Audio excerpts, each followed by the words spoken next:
Jesus said to them, "Follow me, and I will make you fishers of men." Please pray with me.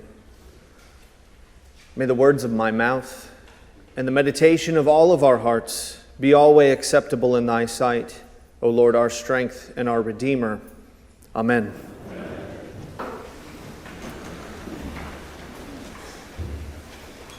If you look at the New York Times bestseller list, there's an entire category called Advice, How To, and Miscellaneous. And of course, a large part of those books fall under the category of leadership or coaching.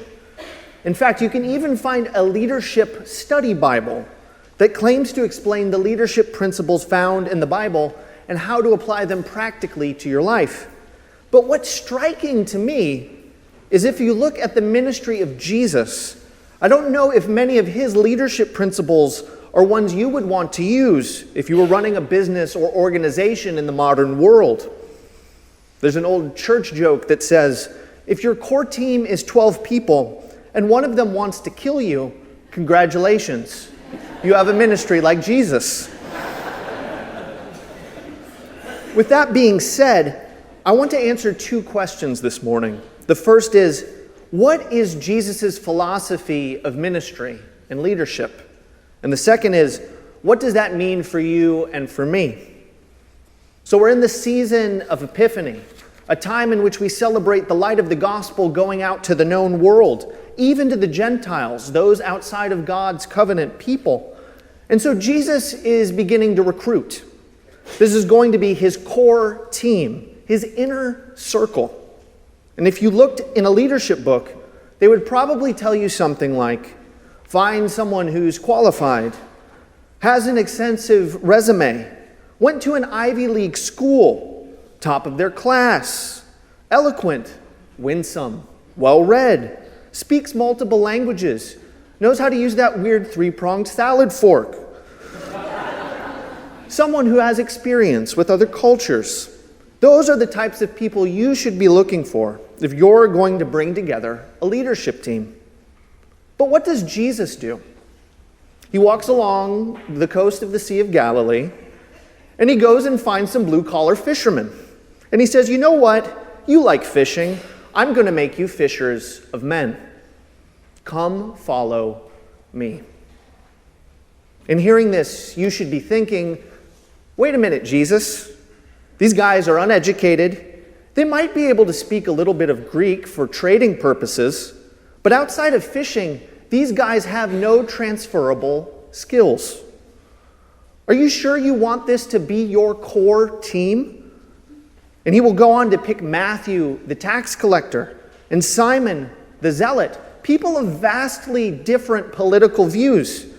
If Simon and Matthew were parked next to each other in 2023, one would be in a lifted pickup truck with the bumper sticker, "Don't tread on me."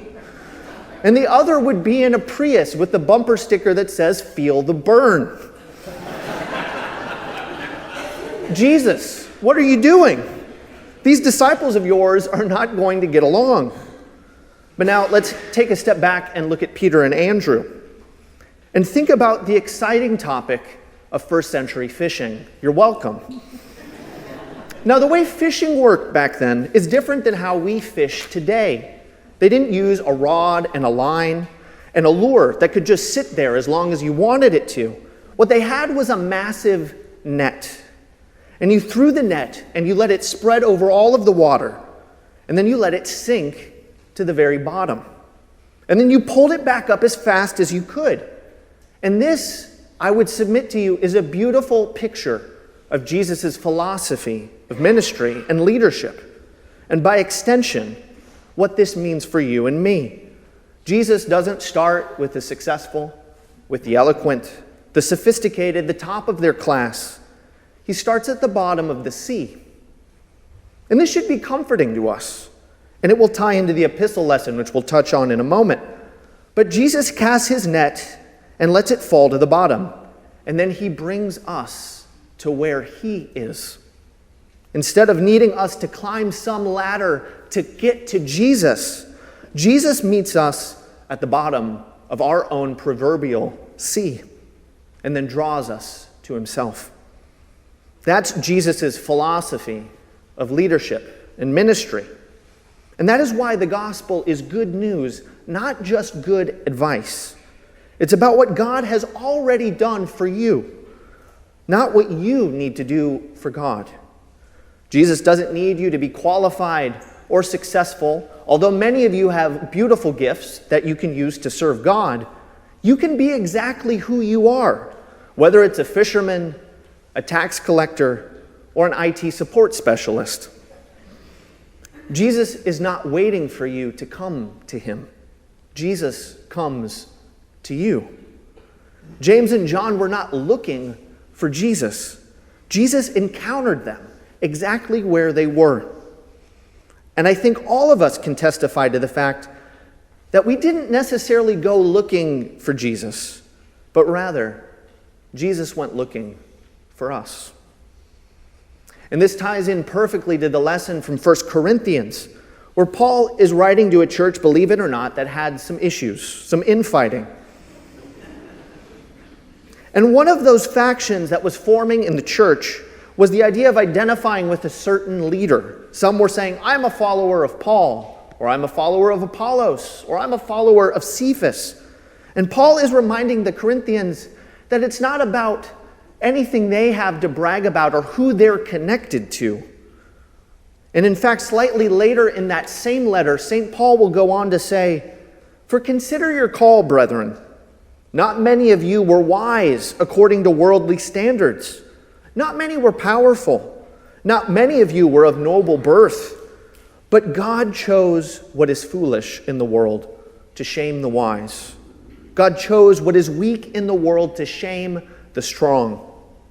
God chose what is low and despised in the world, even things that are not, to bring to nothing things that are, so that no human being might boast in the presence of God."